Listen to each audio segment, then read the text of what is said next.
Mahasiswa hukum keluarga, yuk merapat. Ini dia 5 rekomendasi buku yang wajib kalian miliki.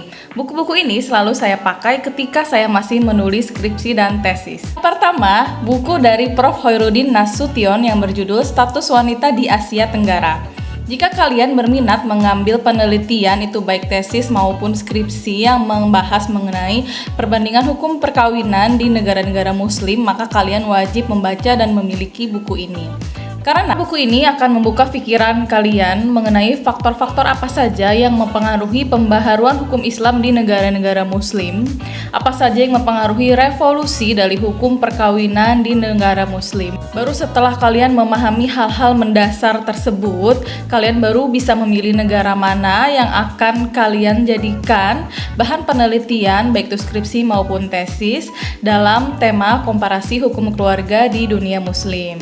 Yang kedua, buku dari Prof. Cik Hasan Bisri yang berjudul Pengadilan Agama di Indonesia. Sebagai mahasiswa hukum keluarga, tentunya kalian harus mengetahui bagaimana sejarah terbentuknya pengadilan agama, baik itu dari zaman penjajahan Belanda, zaman penjajahan Jepang, hingga berdiri saat ini. Yang tadinya pengadilan agama itu masih berada di bawah naungan Kementerian Agama, hingga saat ini pengadilan agama berada di bawah naungan Mahkamah Agung. Sebagai mahasiswa hukum keluarga, kalian wajib memiliki dan membaca buku ini. Yang ketiga, buku Fikih Sunnah dari Said Sabiq. Di dalam prodi hukum keluarga, selain kita mempelajari hukum perkawinan menurut undang-undang, juga kita mempelajari hukum perkawinan menurut fuqaha-fuqaha klasik, yaitu Imam 4 mazhab dan ulama-ulama terdahulu yang bisa kita baca sumber-sumbernya, salah satunya dari buku Fikih Sunnah Said Sabiq tersebut. Keempat, buku dari Wahbah Zuhaili yang berjudul Fikih Islam wa Adilatuhu.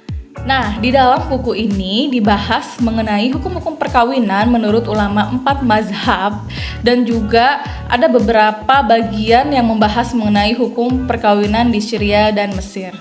Yang kelima, buku dari Pak Yayan Sofyan. Kebetulan beliau adalah dosen saya ketika S1 dan S2 dulu di UIN Jakarta.